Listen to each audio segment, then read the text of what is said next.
And what are the major incidents that take place? Well, we start with the memory device, right? That kind of describes the era of Jeffersonian democracy. What begins Jeffersonian democracy? The election of Jefferson as president, all right? Remember, we call it the Revolution of 1800. It is one of the first democratic and peaceful transfers of power from one party to the next that had ever occurred in human history. Traditionally, these were eras or periods that led to a lot of instability and challenges to government and rivalries. Remember, a lot of folks are fearful that the Federalists will not step down, will not hand over power peacefully. Ultimately, that's exactly what happened. So it's a revolution in that we have a president who is going to better represent the masses, the common people inside the United States. Now, hey, remember, Jeffersonians don't believe that the common people should rule. They believe that wealthy individuals, educated individuals, should rule on their behalf, all right? And that's why he is kind of a champion of the lower classes and of states' writers around this country. He defeated Adams, if you remember, in the election of 1800. Remember, this is the election where for the first time presidents choose their vice president so that the second place guy doesn't become the vice pres, all right? Remember, we had to pass the 12th Amendment after this election because technically Jefferson and his vice president tied with the same number of votes. Because remember, the electors just put both names on the same ballot. So technically, Jefferson and Burr had the same number of votes. And we passed an amendment after the election that said from now on, only one presidential name on each ballot. All right? Ultimately, he is supposed to be someone that's going to better represent the masses, the common people, and represent the states over the federal government. All right? As president, what does he do? Well, to be honest with you, he really maintains a lot of the same programs that the Federalists had. All right? He really does very little differently than the previous presidents have. First off, he keeps almost all of Hamilton's financial plan intact, all right? 4 of the 5 parts of it he maintains. Even though he had opposed all of them when he was Secretary of State, now that he's president, he goes ahead and he keeps everything except the excise tax. Why? Because he had promised whiskey distillers that during the campaign he would repeal it, he would get rid of it. That's what he does. So he keeps the bank, alright? He keeps things like funding at par and assumption of debts. He keeps the tariff. But if you recall, the only thing he eliminates is the excise tax. That was a promise to those whiskey rebels that he would get rid of it. He also allowed the Alien and Sedition Acts to go away. Remember, that makes sense. He was the one who had worked hard against them, right? Who had lobbied against them, who had written the Kentucky and Virginia resolutions. And so now that he's president, he's going to go ahead and let those expire. All right? He and his Secretary of the Treasury are going to reduce the federal debt. They're going to reduce the size of the Army. All right? Remember, these guys are early conservatives. They believe in states' rights. They do not want federal authority. They do not want too much federal authority or federal power. They do not want too much debt. They think that just makes the federal debt too large and too much of a burden on lower classes. The most famous policy, domestic policy of Jefferson is the Louisiana Purchase. It was our most significant land deal. Remember, we buy it from the French. Why were the French selling it? Because remember, they had experienced losses in the Caribbean, right? And Napoleon decides to give up all of his colonies to focus on Europe and his wars with the English. If you remember, we're going to buy it from them after we had originally only asked for a small portion, New Orleans. They turn around and they sell it to us at $15 million. The greatest land deal in American history. Please remember, it doubles the size of the U.S. It sets the stage for westward expansion. Please also remember that Jefferson kind of didn't think he had the constitutional authority to accept it, but he did so anyways because it was such a good deal. All right?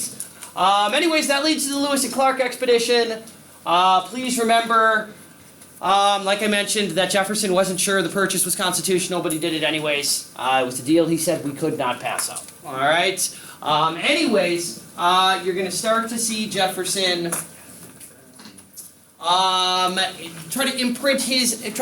to put his imprint on the government throughout his presidency and afterwards. Remember, the other major domestic issue that rages during Jefferson's presidency is the whole Supreme Court issue, specifically Marbury v. Madison.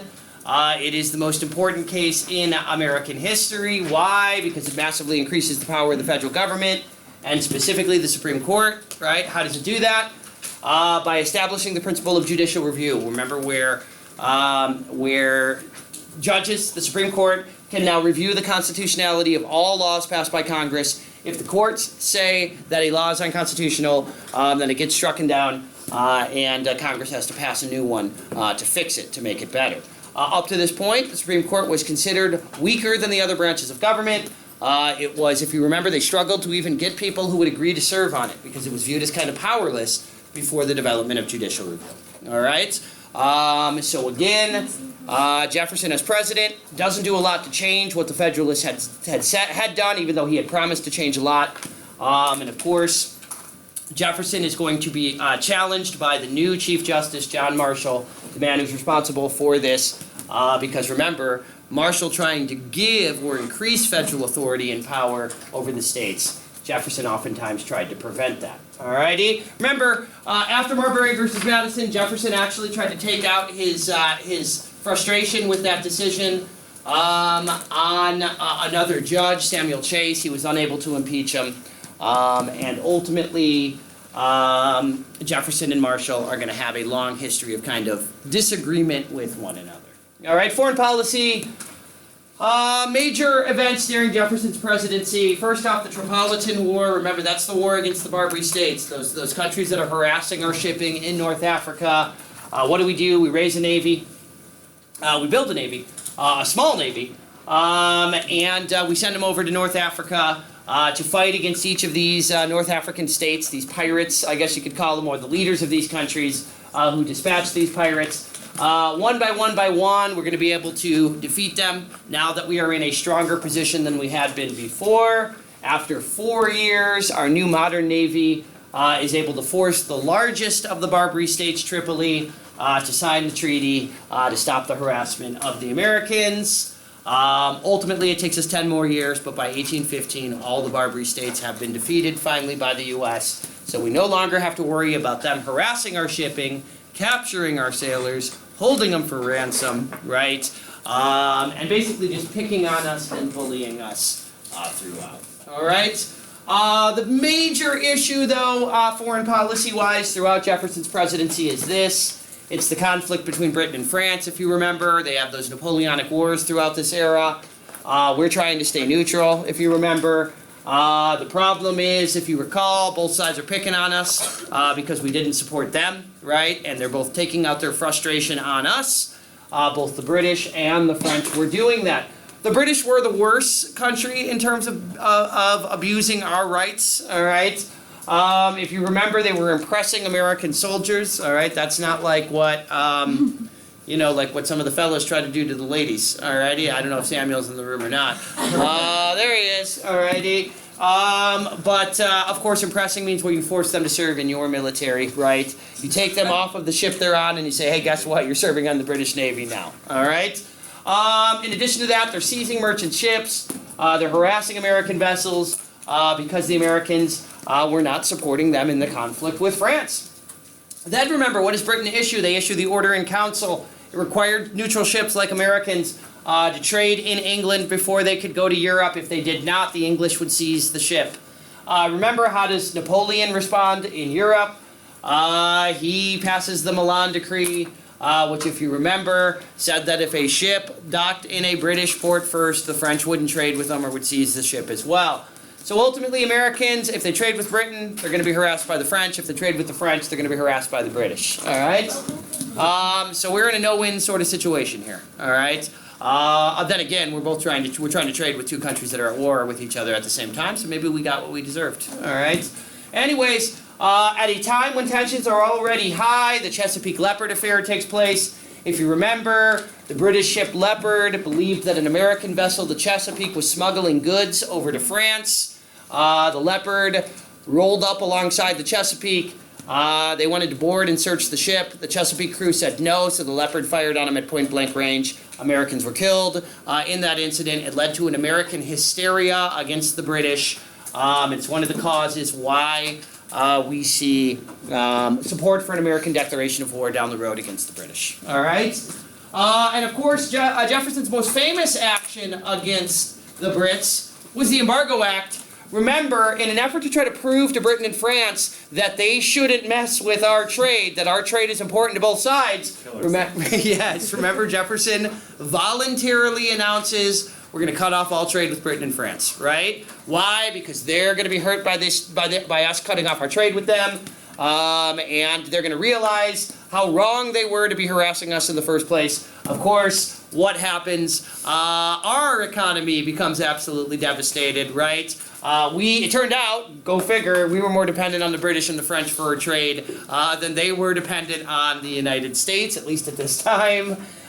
We badly damaged our exports. Remember, we basically had goods that they wanted that we would sell, and we would just refused to ship them over. Ultimately, we sink ourselves into a panic, the Panic of 1807. Intentionally, I guess you could say, we crippled our own economy. Now, we knew it would hurt us. We knew our economy would suffer, but we thought the British and the French would probably suffer more, and the effects would be worse on them, and they would call off the harassment, at which point we could call off the Embargo Act. None of that took place. Instead, of course, the economy becomes devastated. Ultimately, depression, all right, Federalists start to freak out because they're the ones that are most harmed by it since they were doing most of the shipping, right? This is a very poor law. It's a poorly thought out law. Ultimately, panic, depression, one positive. Alrighty, it does spark the Industrial Revolution inside the United States. Because for the first time since we no longer had the goods that we needed, Americans were forced to make some of their own. Alright? By the way, if you recall, once Madison takes over for Jefferson, one of the first things they do is they cancel that Embargo Act, realizing it was a failure. Remember, Madison replaces it with the Non-Intercourse Act, all right? Which sounds more like it would have been something that I was going to say, it sounds like something more maybe that the Puritans would have come up with. Coitus interruptus? What's that? Coitus interruptus was from the Puritans? Yes, it was. Absolutely right. Yes. If you remember, what did the Non-Intercourse Act do? It said we would not trade. We would trade with the rest of the world again. We just would not. We would trade with everybody except Britain and France. Alrighty. Anyways, what's Jefferson's legacy? Well, ironically enough, even though he was a states' writer, even though he was a man that's supposed to represent the common people, he maintained a lot of Federalist programs. This is a perfect example of when you're not president, it's easy to criticize the people that are, but once you become the president and you got to preside over the entire country, you tend to make more moderate decisions. He did reverse some Federalist programs. I mentioned he reduced the national debt, he eliminated the whiskey tax, the excise tax. He did let those guys that had been convicted by the Alien and Sedition Acts out from jail. His Louisiana Purchase leads to expansionism and Westward Expansion, none of which would have happened at the level that we know of it had it not been for the Purchase. We do create a more democratic society under Jefferson because he adds more common people into the government. Remember, the Federalists are going to decline during this era until they die as a political party in 1816. We are going to stay out of wars under Jefferson. I guess we can point to that as a victory by him. And of course, he is able to achieve final victory over the Barbary States. All right? But, of course, by the time we get to the War of 1812, Jefferson's no longer your president. Madison has replaced him.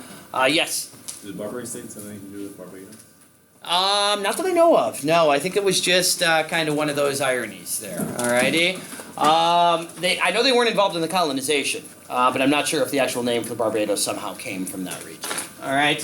What led up to the War of 1812? Well, I mentioned impressment already. Also, remember, Americans believe that the Brits are inciting Native American attacks on our western frontier by not abandoning some of those western forts. In addition to that, remember, we were outraged by the Orders in Council because we didn't think the British should be harassing us when we wanted to trade with other countries.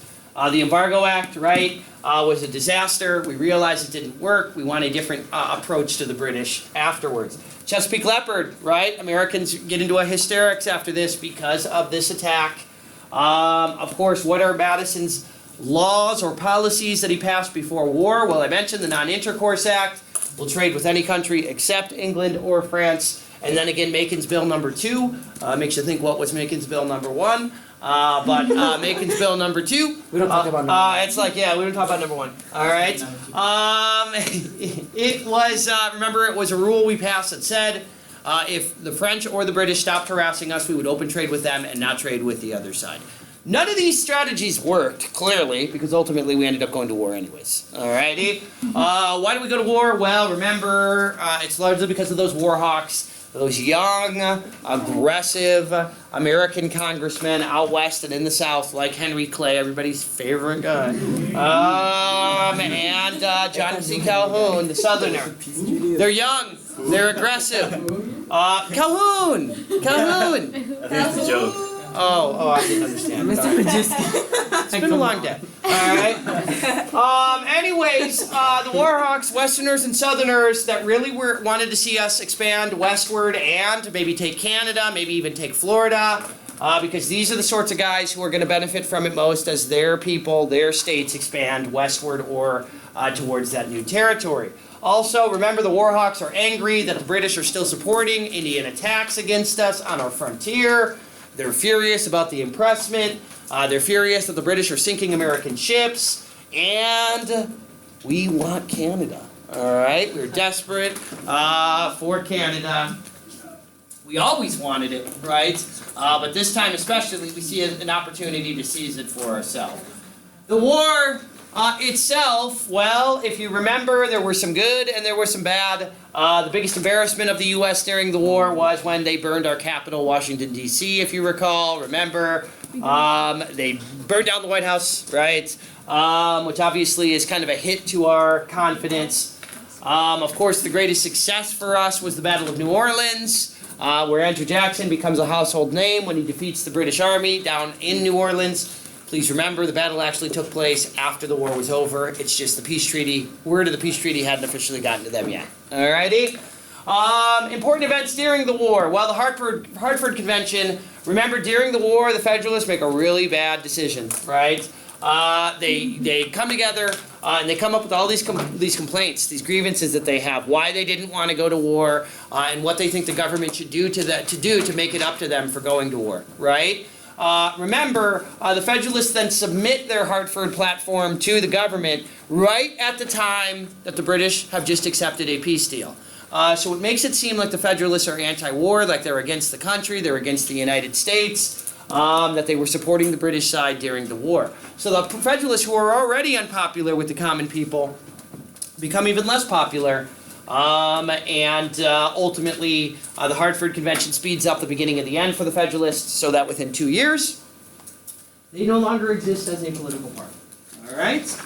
Also, you need to know the Treaty of Ghent. All right? I understand that Paris was occupied, so we went to Ghent now. The Treaty of Ghent, which ended the War of 1812.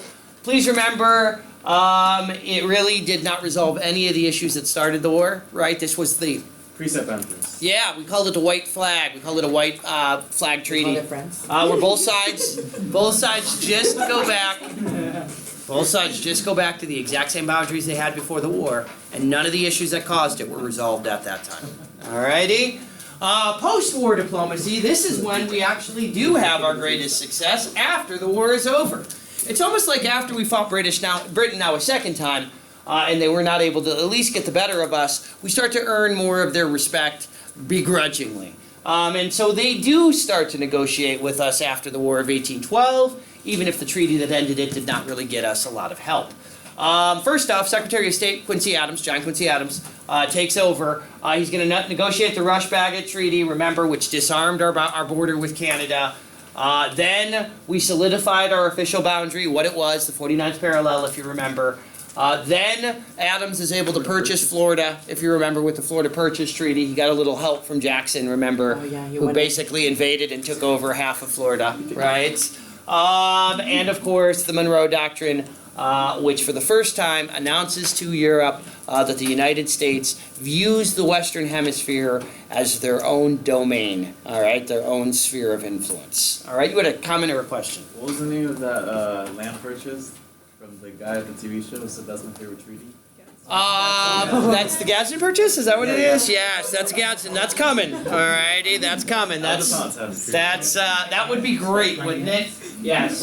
I'm just curious if that were on the test of people next to it would be like best treaty in the world. Alrighty, right, yeah. Studying the essay? First off, best treaty. Right, yeah. Results of the War of 1812. Well, Britain no longer poses a threat for us on the western frontier. So we no longer have to worry about the Brits in North America. They're no longer as much of a threat to us. Also, again, even though at the end of the war, we're right back where we were in terms of boundaries, there is increased nationalism after the war. For the first time, Americans experience a period of nationalism, of pride, of patriotism, for standing up and really withstanding this war against Britain for the second time. We're going to start again to improve our relations with Britain. And of course, it's also considered to be the start of the Industrial Revolution, as I already mentioned, with the Embargo Act. All right? Era of good feelings, 1816 to 1824. Good old President Monroe, man, he lucks out, right? He happens to be president at a time when there's just one political party, so he seems really popular. All right? This is the era where the Federalists are dead, and we have not had a party that has come to replace them. So we really only have one party, the Democratic Republicans. That's why it's the era of good feelings. We have less party division and dissension between politicians. Again, one-party rule. We focus on Westward Expansion. Again, Rush-Bagot Convention of 1818, Florida Purchase. This is the era where, for the first time, Henry Clay starts talking about we need to build the American system to unify and link the country together in what he calls economic nationalism. Remember, he says we need a second Bank of the United States, which is going to happen. We need a higher tariff to protect American industry, which is going to happen. And then we need internal improvements, federally built and paid for roads and other infrastructure to better connect the nation east to west, north to south. No. That doesn't happen, right? The railroads don't count? They do not, remember, because the presidents at this time are states' writers, they're Democratic Republicans, and they don't believe the federal government has the authority to build infrastructure projects. They think the individual states need to. All right? Monroe Doctrine, already mentioned. Was the era of good feelings really an era of good feelings? Isn't that our question? Yeah, I mean, that is essentially the question that you always get, right? Is that an appropriate title? Is that an appropriate label? Because while there's less political division and turmoil between parties, because there's only one, there's still a lot of issues beneath the scenes that are separating the country and separating regions of the country, right? Remember, we get a panic during this time, the Panic of 1819, that Panic of 1819, the poorer classes blamed the wealthier groups for it. The Missouri Compromise, Northerners and Southerners are going to start to disagree about slavery for the first time, right? We have disagreements over the tariff between states' writers, right, and nationalists. We have disagreements over the internal improvements between states' writers and nationalists. So again, even though it's an era of good feelings, there's still plenty of reasons why there were still problems during this era. All right, let's go on to the development of mass democracy and Jacksonian democracy. What makes it different from Jefferson? All right, well, Jeffersonian democracy was government for the people. All right, but it was still done by wealthier groups in this country, by aristocrats, by people that would be considered elites. Remember, what do they want to do? They want to reduce the size and power of the federal government, particularly the Army, because the Army was dominated by people who identified as Federalists. I've already mentioned some of these other strategies or techniques that they used. All right? New democracy or mass democracy is what developed with Andrew Jackson. All right? It's normally what we would refer to maybe more just generally as Jacksonian democracy. All right? It starts to emerge after the Panic of 1819. It starts to emerge because we have a bunch of new western states with Americans who are now able to vote for the first time because there are no more property requirements in those places. As a result of that, we're going to see way more voters voting in elections during this era, from 25% to 50%, almost to 80% by 1840. As we reduce property requirements to vote, more people are able to vote in the elections, and the candidates start to appeal more to the masses, to the people that are making up more of the voters than ever before. Okay? What are common folks interested in? They want greater control over the government. They want greater control over the banks, remember, especially the Bank of the United States, that common people tended to oppose. They want an end to debtors' prisons and other punishments that they feel negatively affected poorer groups in this country. Remember, we're going to see the end of the caucus system. We're going to move to conventions from now on, so more people's voices are heard when we nominate people for president. In addition to that, we are going to see more movement west as land is cheap, it's affordable, which was desirable by the folks in the western frontier. Yeah? What was the reason that the vote was given to more people? It was just viewed as more democratic. It was viewed as we moved away from some of those more aristocratic southern states, like Virginia, like South Carolina, and we started to build new states or form new states like Mississippi, Alabama, out west. They were less formal, they were less aristocratic, and a lot of poorer groups moved into those areas. So they established more democratic rules for governance, where they wanted more people to be involved. Just like in most places where the West kind of is viewed as more, Modern. yeah, egalitarian, I think I would say, right? That's most definitely the case with... Are you still talking about utilitarianism or whatever it is you were talking about earlier? No, I just told you, I just learned what egalitarian means like What does it 2 days mean? ago. Equality. Yeah, egalitarian is more equality based. Alrighty, I'm so proud. that's exactly what it means. Alrighty. Anyways, hey, I love this little chart of the political parties, right? What's up? Sure. Anyways, I do love the political party chart here. Democratic, Republicans, and Federalists clash with each other. That is until the Federalists die out. Then we get to the era of good feelings. Now, after the era of good feelings, we go back to a two-party system with the Jacksonians and Clay's National Republicans. All right? Speaking of Jeffersonian democracy, it's government by the people. Now, here Jackson says, I'm not just going to have wealthy aristocrats that are going to rule on behalf of the masses. I'm going to actually make the masses part of the government itself. All right? Again, it's oftentimes known as New Democracy. How does he achieve it? Well, remember, through the spoils system, right? Where his supporters around the country were rewarded with jobs or other political benefits for supporting his candidacy. All right?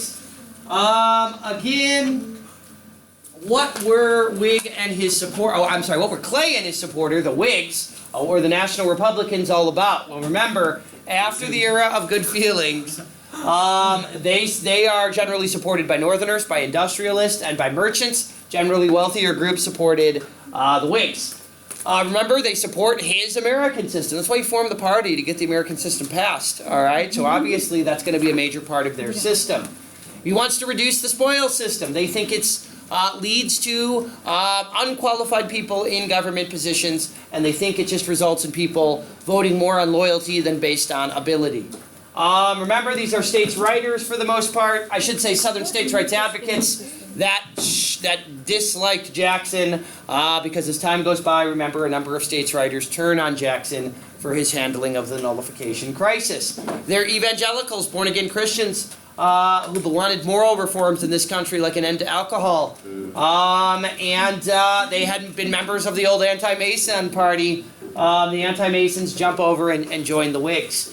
These are going to be the folks that are going to fight for prohibition of alcohol and the abolition of slavery.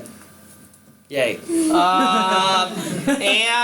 They believe, Whigs believe, that the national government is the key to solving problems in this country. Folks, in many ways, right, the Whigs are kind of the precursor in some ways, I think, to what we would assume would be progressivism or liberals in a lot of ways today, right, in terms of the use of the government. Alrighty?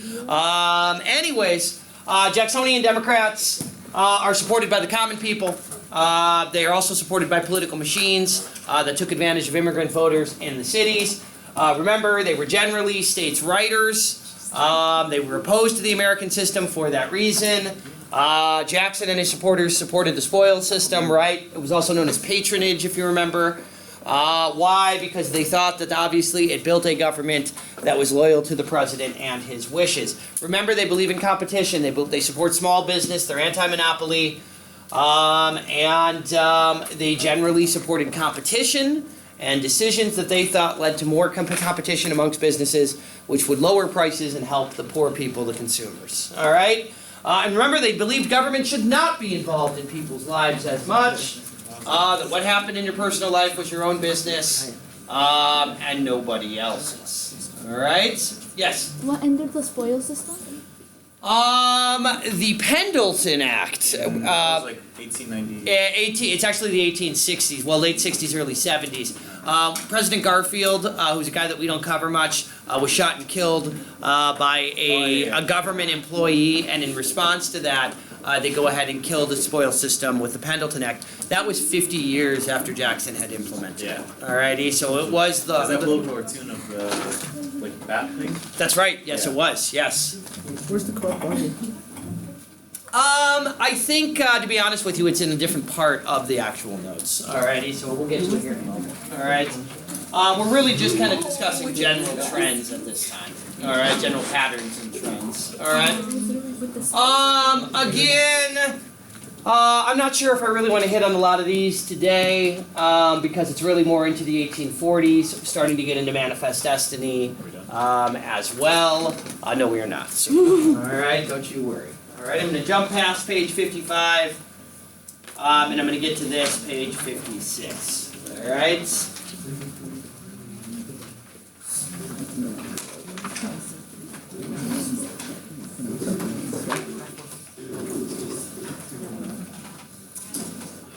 Okay, so going backwards a little bit, how do we see the emergence of American nationalism, right? Remember, nationalism is pride, patriotism, which we really start to see in this era for the first time. Well, remember, during the War of 1812, technically before it even broke out, we had a major victory over the Native Americans, Tecumseh and the Prophet, at a place called Tippecanoe.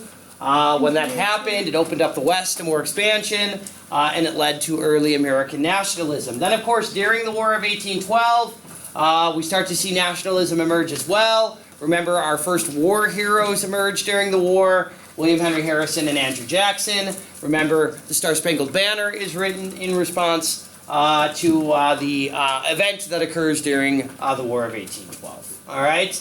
Again, as we move forward as well, we can see other examples of American nationalism. During the era of good feelings with the Monroe Doctrine, Americans cheered that, they supported it, even if we weren't really able to back it up at the time. I want to jump down to the Supreme Court decisions here. Marshall's Court was known as Judicial, promoting judicial nationalism. That's where they try to strengthen the national government through Supreme Court or legal decisions.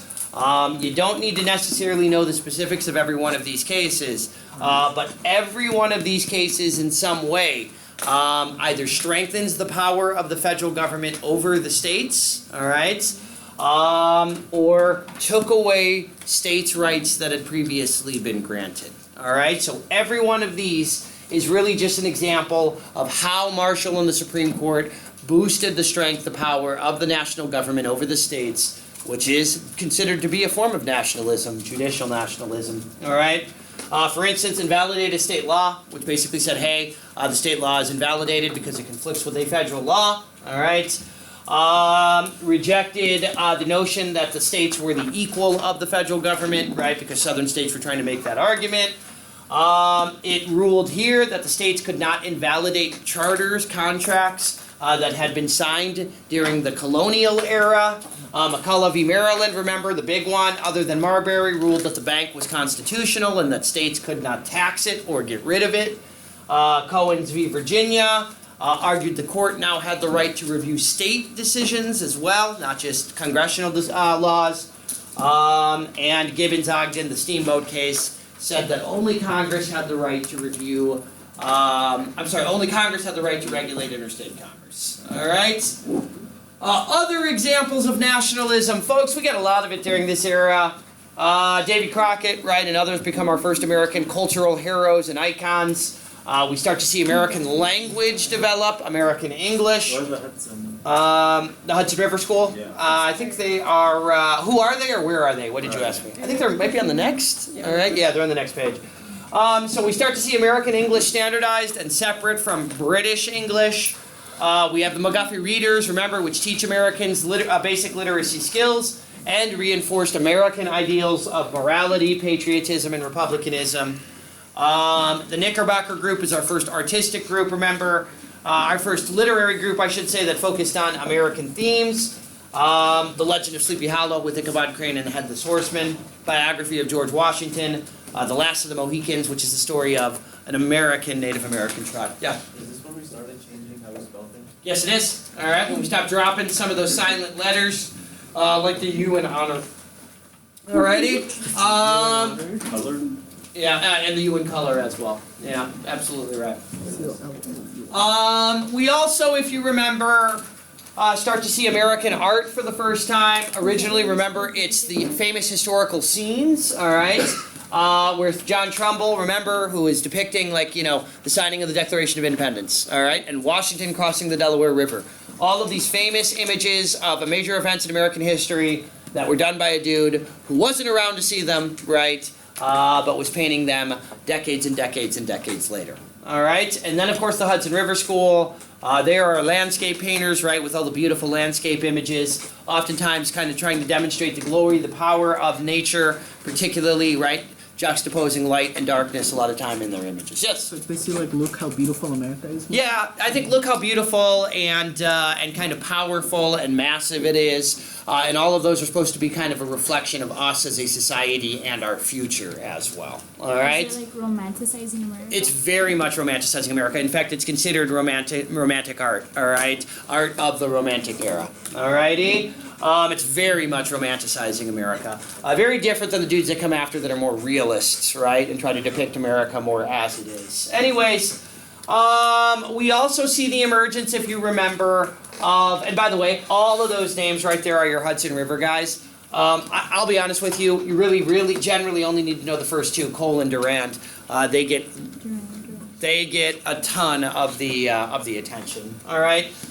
Which is interesting because I like both of these guys better in terms of their artwork, but I'm not your typical American, all righty? Or at least I'm not your typical mid-19th century American. Anyways, you need to know the Transcendentalist movement as well. All right, Transcendentalists like Ralph Waldo Emerson and Henry David Thoreau. Remember, stressed individualism. They rejected tradition and norm and conformity. Remember, these are guys that were trying to tell people to live their own lives, to reject the materialism and the tradition of American society, and to really carve out a unique American identity, what that meant, what it means to be an American. All right? Again, all of these are kind of different examples of American nationalism from this era. All right? Do I want to hit on sectionalism now? No, we should skip it. Let's just not go there. No, yes we are. All right? All right, yes we will. When we're talking about sectionalism, we're talking about divisions that exist between regions or sections of the country, and that starts to emerge during this era. The three biggest reasons why there were differences between regions or areas of the country was slavery, which was really a fight between North and South, right? The tariff, if you remember, which is partly a fight between North and South, and also East and West, and then expansion, right, which is more of a fight between the eastern states along the coast and western states out along the frontier. Alrighty? Just seeing if you're paying attention, bud. Alright. Anyways, examples of this sectionalism that we see. Well, the first example is the Federalists and the Democratic Republicans. Remember, the Federalists were a northern party, the Democratic Republicans were a southern party. So that kind of set the table for the disagreements by region that we would see later on. Jeffersonians wanted westward expansion. Federalists did not, remember, because they thought it would weaken their political party, which happened, right? It was already dead, it was already weakened, so really, what were they worried about, right? Remember, Jeffersonians want an agrarian empire. They want farmers to be able to spread westward. Federalists were opposed to that, right?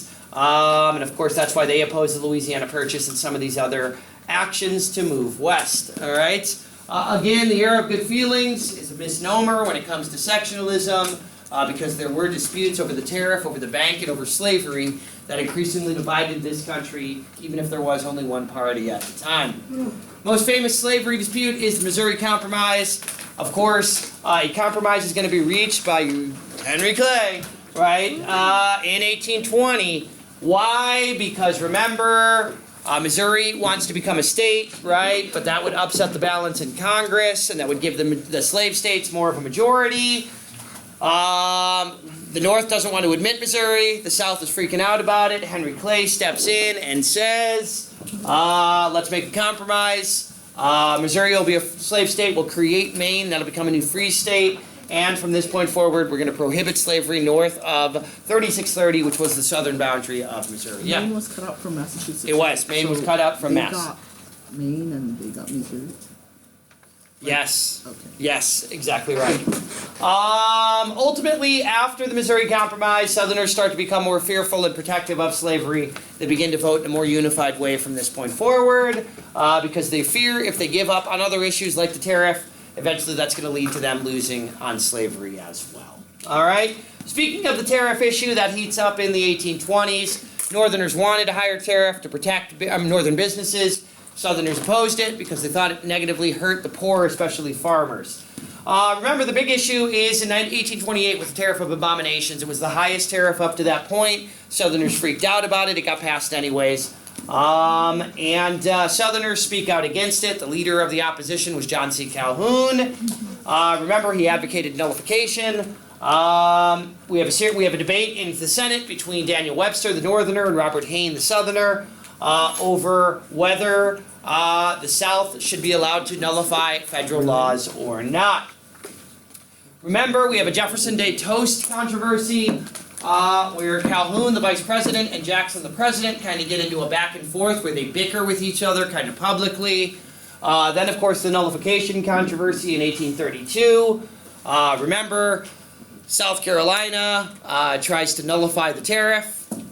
Jackson threatens to send the army down there and to hang all of these people in South Carolina that are responsible for this. Ultimately, if you remember, Clay steps in and organizes another compromise. This is the Compromise Tariff of 1833, so that the tariff would be reduced and South Carolina would pay the federal government the money that they owed it. All right? Jackson's cabinet crisis. Remember, the tariff issue results in Calhoun resigning. Also, remember the Peggy Eaton affair as well was another factor why Jackson and Calhoun's relationship gets worse. Alrighty, down here to regional specialization.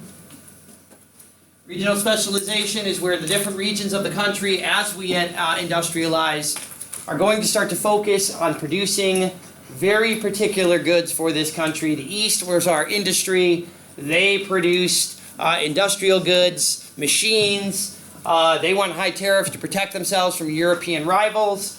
The South opposes tariffs. They're defensive about slavery. They increasingly are producing cash crop only.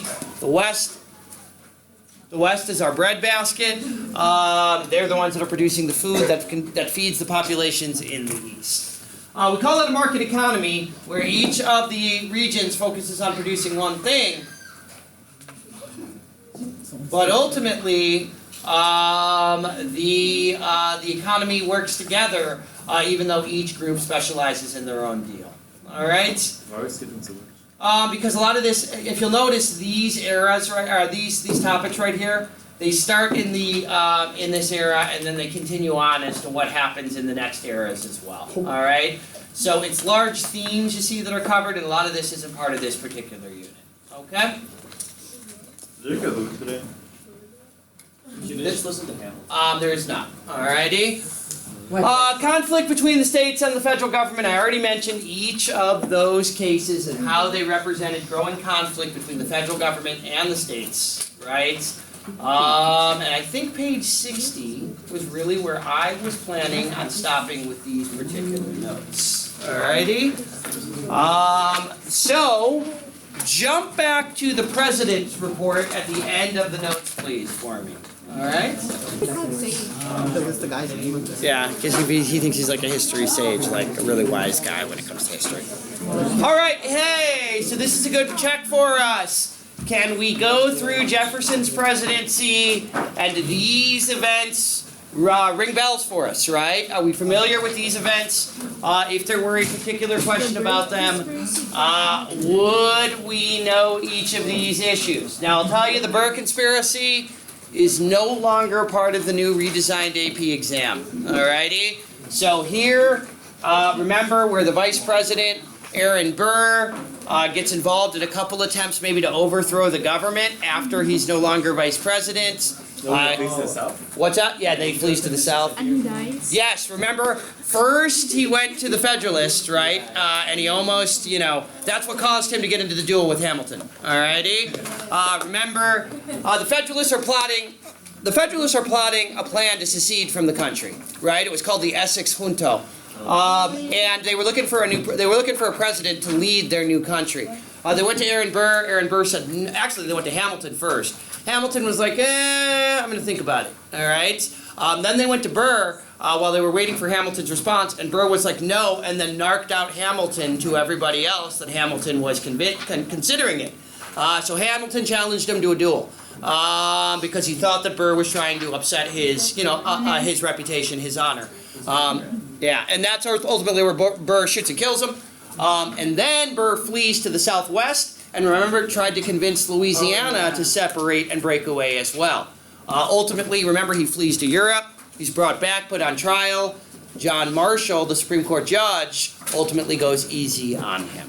Alrighty? Anyways, it's a minor issue. Well, it's kind of a really crazy story, alrighty, but it's a relatively minor issue on the impacts of history. Again, James Madison. Do we know each of these events that takes place? Could we describe them and why they are listed as important for that president? James Monroe, right? Again, isn't it interesting with Monroe how so much of what happens during his presidency that are his achievements are foreign policy, right?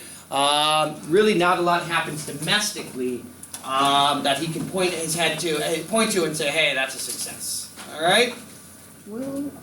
Jackson, corrupt bargain, right? Remember, one of the reasons that Jackson becomes president in 1828 is because what happens in the election of 1824. Remember, in 1824, Jackson wins the popular vote and has the most electoral votes, but ultimately, because of a possible deal between Clay and Adams, the corrupt bargain, Jackson's supporters call it, Adams is named the president, if you remember, even though Jackson had a majority of the votes. And ultimately, Jacksonians refer to it as a corrupt bargain. They use it to convince the public to vote for Jackson in 1828. All right? We'll get to the Erie Canal really in kind of part of the next notes as well. Tariff of Abominations I've already mentioned. The South Carolina Exposition and Protest was Southern response to the tariff, where they promised nullification. Andrew Jackson and his presidency. Wait, why is it under Date's John wrong, Quincy's if Jackson starts at 25? It should be 29. 20, Oh, it should be yeah. 29. That's a typo. That's a- Yeah, that is a typo. Good eye there, guys. I wasn't sure what you were talking about there. Yes, he did not run for 3 terms. Alrighty. So yes, that date there should be 1829. Remember, cabinet crisis, right? Spoil system, nullification controversy, right? Where he threatened South Carolina for trying to nullify the law. It wasn't in the notes that we just covered, but obviously one of the major issues of Jackson's presidency is when he tries to kill the Bank of the United States. When he does kill the Bank of the United States, remember, and how he does that is with his pet bank scheme, where he slowly removes the funds from the bank until it no longer has the funds that it needs to operate to function any longer. All right? Remember, he had a long dispute with Nicholas Biddle, the president of the bank, where they went back and forth in a public dispute with one another. Eventually, Jackson gets the last laugh, right? Did you say something there? No. Okay. Also, right, we see the formation of the Whigs. And I really saved the Trail of Tears for our Indian policy, which I cover completely after the Civil War. But you should know, obviously, Jackson's handling of the Cherokee and the Trail of Tears with the Indian Removal Act, where he removes them west of the Mississippi to get them away from American settlers, right? American expansion. All right? And then Martin Van Buren, is there anything else that I want to mention on him? I'm going to save Harrison and Tyler for our next review. Martin Van Buren, oh yes, we do have to mention a couple of things with him. Hold on, let me tie my shoe. All right, very good. Hey, because Jackson killed the bank, remember, because of the wildcat banks that pop up around this country, to replace them, the country sinks into a depression after the killing of the bank. It's caused directly by the killing of the bank. It's the Panic of 1837. However, Jackson is no longer president when it hits. Van Buren is, and he's the one that suffers politically for the decisions of Jackson, his predecessor. His solution to try to replace the bank is the independent treasury system. Remember, where we're going to put money. We're going to create treasury departments around the country that'll hold money and loan them out to Americans as needed, so that Americans did not have to go to the banks to get their loans. They could get them directly from the government instead. Ultimately, it's not successful in helping to end that depression. All right, okay. How are we doing? Oh, we're way ahead of schedule here. All ready? Can we go home now? No. Can you kind of tie that as a synthesis point, how like the populists wanted to get sort of their money with like the post office? Exactly right. Remember, their plan was actually, the sub-treasury plan is what they called it. So you'll notice, hey, independent treasury system and their sub-treasury plan, yes, they are the exact same idea revived from these folks earlier. It would be wonderful synthesis. All right, yes? Similar question, about the imperialism and manifest destiny. Mhm. Can that be tied? Oh, absolutely. Yes, yes. Because in many ways, imperialism is just an overseas extension of the same concepts, yes, that really spurred manifest destiny as well. Yes. Boy, I hope they'll give us an LEQ or a DBQ related to something like that, where it would be an easy synthesis point for us to grab. I would hate it to be less clear, where you're really, really, really scrambling and struggling to be like, God, how is this like another era in American history?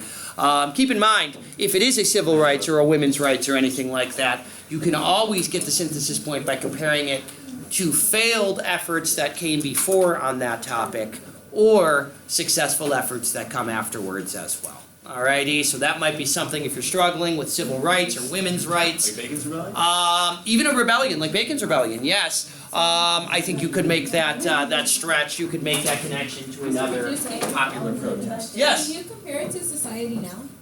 You can.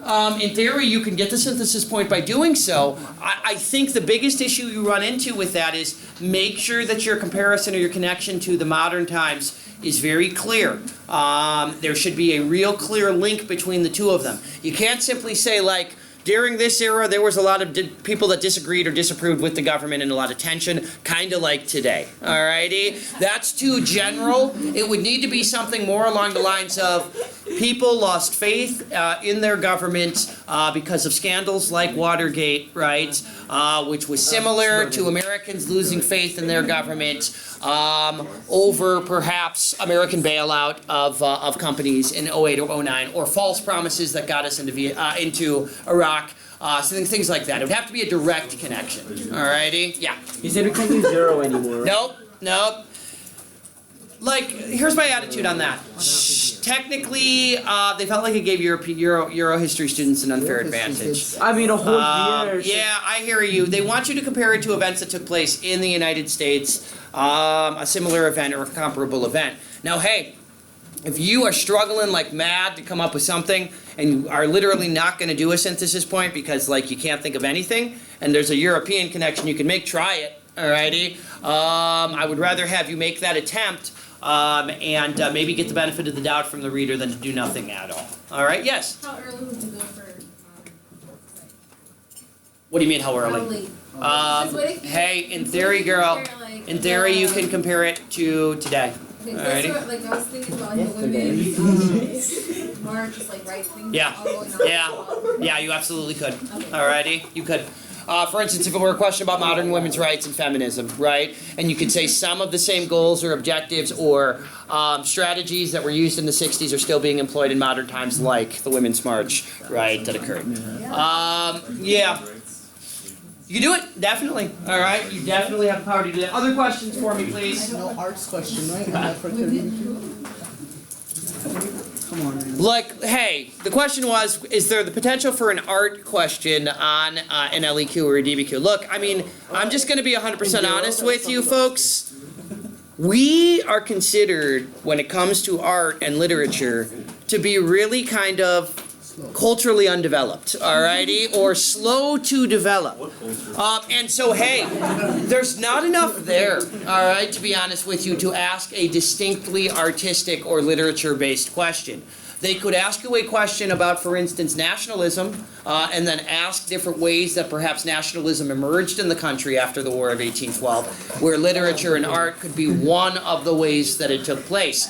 But no, it's unlike Euro, those of you who took AP Euro, where, hey, some of those DBQ topics or LEQ topics were specifically based on that particular thing, that genre.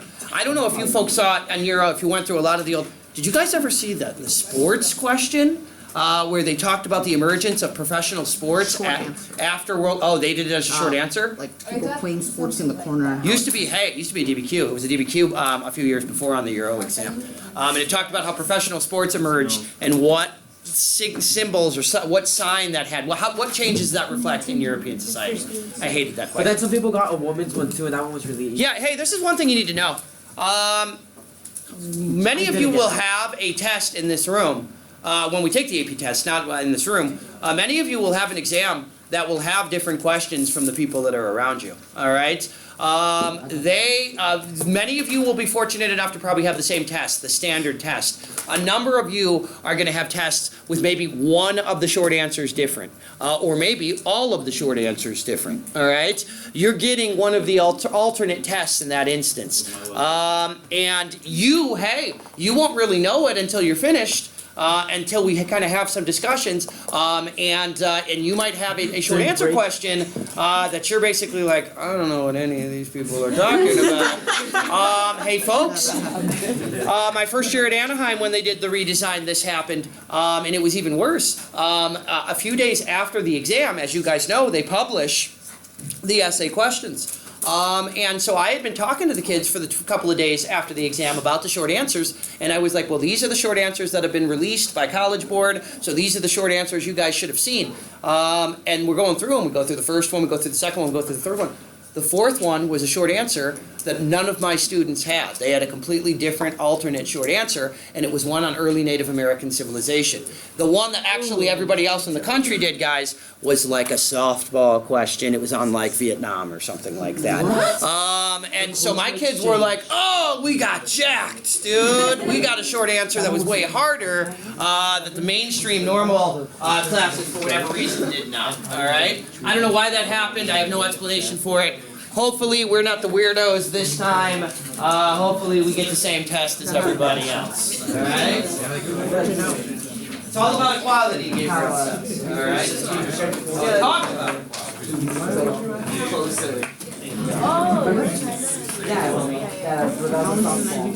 What?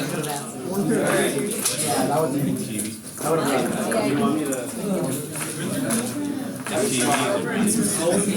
only two different islands I know is the Hudson and this one and the only two islands I hear about in American history is the Hudson and this one that actually Steve, are you cold? I got like Are you?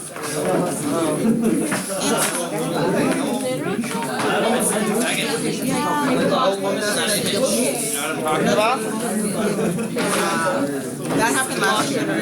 Everyone got like a Louis XIV, and I got like a Bismarck. And hey, it can be a positive and it can also be a negative, right? I mean, depending on if you get the easy one and everybody else doesn't. I found this cute. You guys already have a question. Oh, you want to know what it is? Yeah. All right. Hey, did anybody lose a key? Little cute little young man here on the key ring. Huh? Young man, really great smile. Oh, that's me. No, because he's cute. Alrighty. Look who's talking.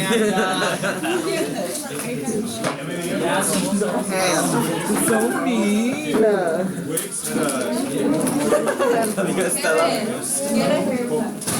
Make me. Do it for me now. Are you done? No, are you doing it now? Good. Yes. If you bring up the fact that the women were oftentimes inspired by the law reform based on religion. All right, hey, I made it really short and sweet this time around. There are just 20 questions. Hey, folks, it says 21 questions, but there's no number 18, so there's really only 20. Alrighty. Circle the correct one. Oh, I hate these. Huh? I hate these. I haven't studied yet. What's that, my friend? I need to print more out. Alright, and I'll do that right now. Alright, hey, let's get started. Shh. 20 questions, 20 minutes. I think we won't need nearly that much, alright? I will. Yeah, whose is this? You want every question? Alright. Victor.